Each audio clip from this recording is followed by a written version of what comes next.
नमस्ते श्रोतागण, कहानी चैनल में आपका स्वागत है। आइए सुनते हैं हिंदी की जानी मानी लेखिका रानी देवासर की कहानी दादी माँ का मेहमान। जब से मैंने होश संभाला, दादी माँ को हमेशा से ही अपने बगल वाले मकान में रहते देखा है। जैसा कि वह खुद ही कहती रहती हैं, दादी माँ पुराने ख्यालात की औरत हैं। उनके विचार में लड़कियों की शादी हमेशा बड़े बूढ़ों की मर्जी पर ही होनी चाहिए। इसी में सभी की भलाई होती है। फिर अपनी मीठी पोपली मुस्कान से यह भी कह देती हैं, भाई मैं ठहरी पुराने विचारों की बूढ़ी औरत, आजकल की कोई बात तो समझती नहीं, मेरी बातों पर कुछ ध्यान ना देना। आह दादी माँ, आप बूढ़ी भी हैं और पुराने विचारों की भी, पर हैं तो हमारी अपनी प्यारी दादी माँ, और फिर आप बूढ़ी हैं, इसमें आपका क्या कसूर है ना? और पचाक से उनके झुर्रीदार गाल पर प्यार की छाप लग जाती है। अब मेरे नाम को ही देखिए। दादी माँ को पुराने लंबे नाम, जिन्हें बुलाने में भी समय लगे तभी तो रोबीले सुनाई देते हैं, बहुत पसंद है। उन्हें खुश करने के लिए मेरा नाम रखा गया अनुपमा, पर दादी मुझे बुलाती है अनु, अपू, उमा, पोमा, कुछ भी, पर अनुपमा कभी नहीं। हमारे घर में माँ, पापा, मैं, मेरी बहनें सोनाली और अदिति, हमारा कुत्ता शेरू, अदिति के 2 सफ़ेद चूहे और कुछ बिन बुलाए कबूतर, सभी रहते हैं। और दादी माँ के घर में रहती हैं सिर्फ दादी माँ। दादी माँ के घर का दरवाज़ा दिन भर खुला रहता है। मुझे उनकी पुरानी नर्म झूलने वाली कुर्सी बहुत पसंद है। दादी माँ की शॉल ओढ़कर उसमें बैठकर झूलते हुए जो किताब पढ़ने का मज़ा आता है वह कहीं नहीं आता। इस उम्र में भी दादी माँ सुई सिलाई कितनी सुघड़ता से करती हैं। सोनाली एक न एक कपड़ा लिए, दादी माँ ज़रा यह कमीज ऊंची कर दो ना, यहाँ लाल रंग के फूल काट दो, आजकल ऐसा ही फैशन है। और दादी माँ, पागल लड़की है, यह भी कोई फैशन हुआ, कहते हुए उसकी फरमाइशें पूरी करती रहती हैं। अदिति और उसके चूहे तो दादी माँ के अस्थाई मेहमान हैं।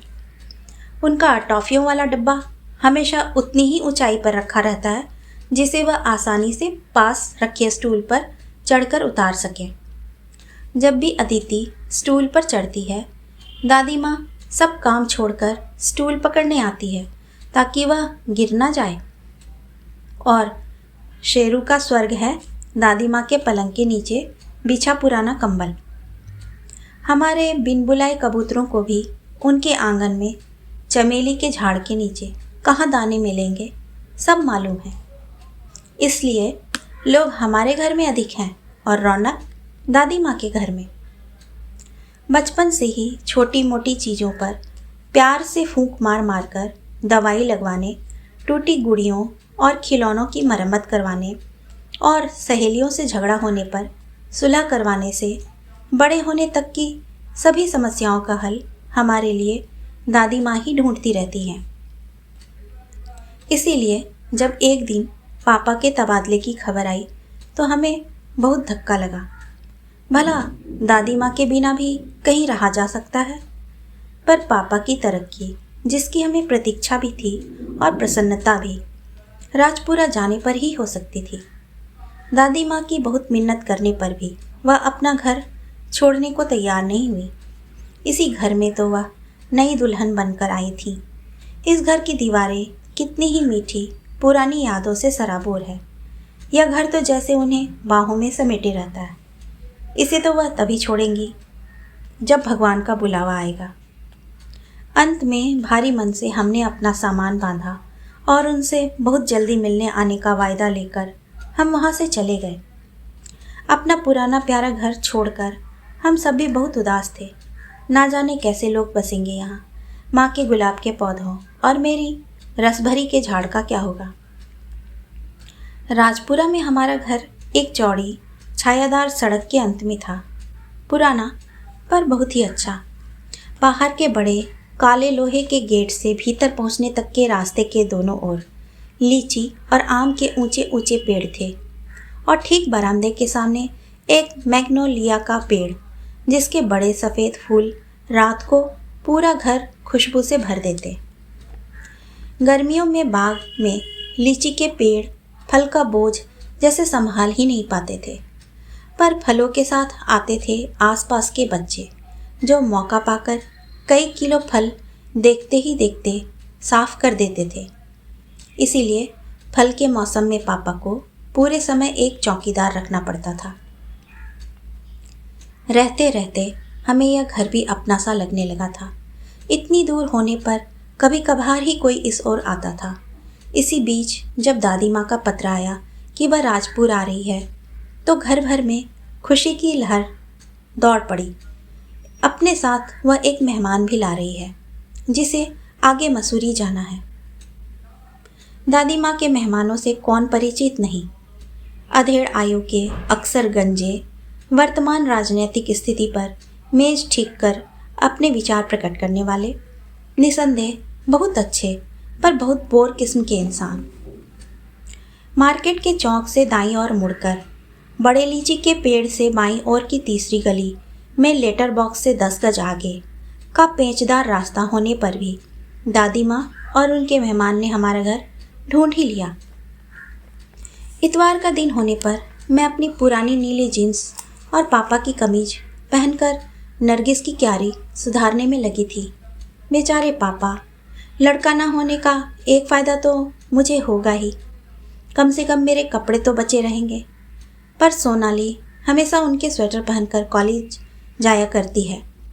पापा, सब लड़कियां अपने बॉयफ्रेंड के स्वेटर पहनती हैं, लंबे और ढीले, ऐसा ही फैशन है।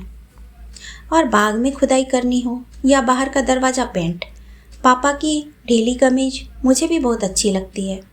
और उनकी चप्पल तो उन्हें कभी मिलने की नौबत ही नहीं आती, 3 बेटियों और उनकी माँ के बीच। दादी माँ को आदत है ही हमें नीली जीन्स और पापा के स्वेटरों और कमीजों में देखने की। और उनका मेहमान, उसे क्या रुचि होगी दादी माँ की पोतियों में। कार का हॉर्न सुनकर मैं भागकर गेट खोलने गई। दादी माँ बैठी थी लाल रंग की पुरानी स्टैंडर्ड कार में, और साथ में थे उनके मेहमान। होंगे कोई 25-26 वर्ष के, लंबे छरहरे शरीर के, मैचिंग पोलो गले का स्वेटर और पैंट पहने हुए। पहली बार मुझे पापा की कमीज बहुत ही बड़ी और ढीली लगी, और जीन्स इतनी बदरंग। यह है मेरी पोती अपू, दादी माँ ने मुझे अपने पास खींचते हुए कहा। अपू, आप तो कह रही थी इनका नाम उमा है। हाँ है, दोनों ही है, दादी माँ हंस दी। नमस्कार, उनके मेहमान बोले। मेरा नाम अमित है। नमस्कार। और मेरा मन किया कि मैं सीता जी की तरह अपनी जीन्स और पापा की कमीज के समेत ही धरती में समा जाऊं। अंदर आने पर सबने दादी माँ को घेर लिया।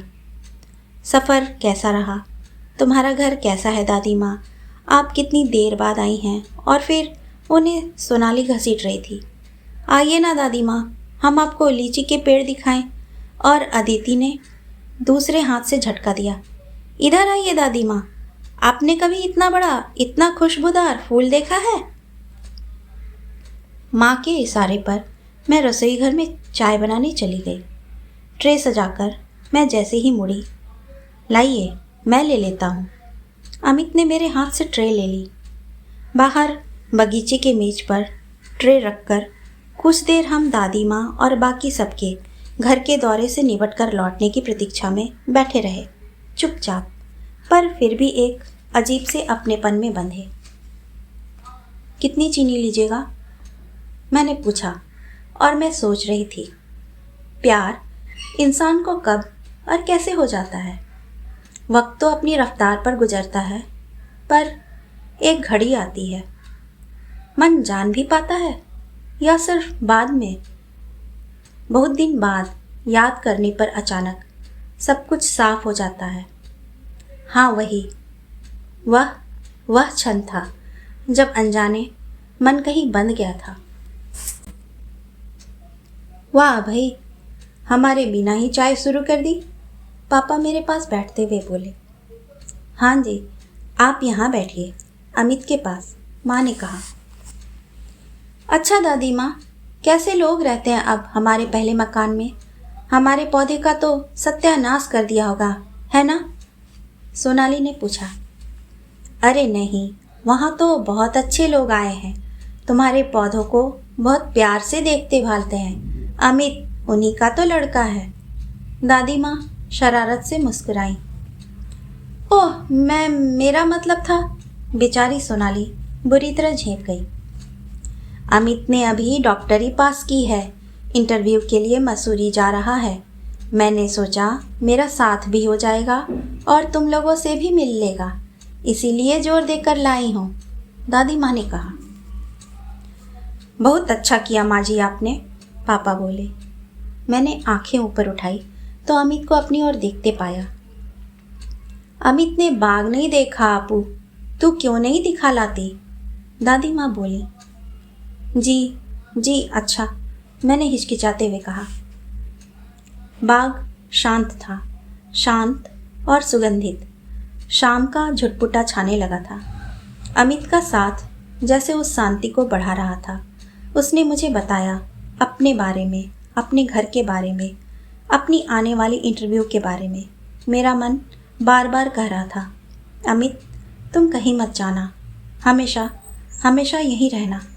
पर चुप्पी जैसे मेरे ओठ दबाए बैठी थी। दादी माँ कहा करती थी, एक चुप में 100 सुख। कभी कभी बेवक्त मुंह से निकला बोल उम्र भर भारी पड़ता है। इसीलिए मैं बस चुप रही। अमित सोचता होगा कितनी डल लड़की है, मैंने सोचा।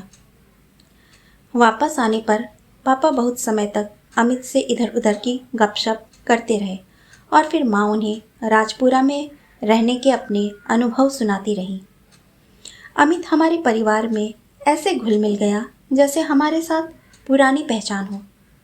रात को खाने के समय बार बार हमारी आंखें उठती और मिलकर झुक जाती। पापा आज चौकीदार नहीं आया, सोनाली ने याद करवाया। अरे कितने बज गए? 10 बजने वाले हैं, अमित ने कहा। ओह, तब तो अब नहीं आएगा, पापा बोले। अब तो रात बरामदे में ही काटनी पड़ेगी। क्यों? अमित ने हैरानी से पूछा। कल लीची के पेड़ों का ठेका देना है। एक रात भी रखवाली ना हुई तो सवेरे तक बहुत नुकसान हो जाएगा, पापा समझाते हुए बोले। पर आप कैसे रात बाहर काट सकते हैं? मैं ही बाहर लेट जाता हूँ, मेरे पास स्लीपिंग बैग है, कोई तकलीफ नहीं होगी। नहीं, अच्छी मेहमानबाजी हुई तुम्हारी, माँ ने टोका। अरे ठीक है, जवान लड़का है, उसे ही करने दो रखवाली, दादी माँ ने आराम से सलाह दी। अमित की जिद और दादी माँ के बढ़ावे का नतीजा यह हुआ कि बहुत से कंबल, फ्लास्क में चाय, बिस्किट, पत्रिकाएं, जो भी आराम की चीज़ें हम सोच सकते थे, उस सब के समेत अमित ने बरामदे में डेरा डाल दिया। बहुत देर तक सोने का प्रयत्न करने पर भी मैं सो नहीं पाई। चप्पल डालकर धीरे से नीचे आई। बरामदे से रोशनी छनकर भीतर आ रही थी। अमित, मैं हूँ, मैंने किवाड़ खोलते हुए कहा। आप भी सोचते होंगे कैसी जगह फंस गया, अच्छी खातिर हुई मेहमान की। सच बहुत बुरा लग रहा है मुझे। क्यों? अमित ने कहा। तुम्हारे परिवार ने कैसे बाहें फैलाकर एक अजनबी का स्वागत किया, क्या मैं इतना भी नहीं कर सकता? तुम अजनबी नहीं हो अमित, पहले पल से ही जाने क्यों तुम पराये से नहीं लगे और मेरी आंखें झुक गईं। सच अप्पू, कितना अच्छा लग रहा है तुमसे यह सुनकर। मेरे साथ भी तो ऐसा ही कुछ हुआ जब से मैंने तुम्हें गेट पर देखा, सीधी सादी भोली सी लड़की, और फिर चाय पीते समय।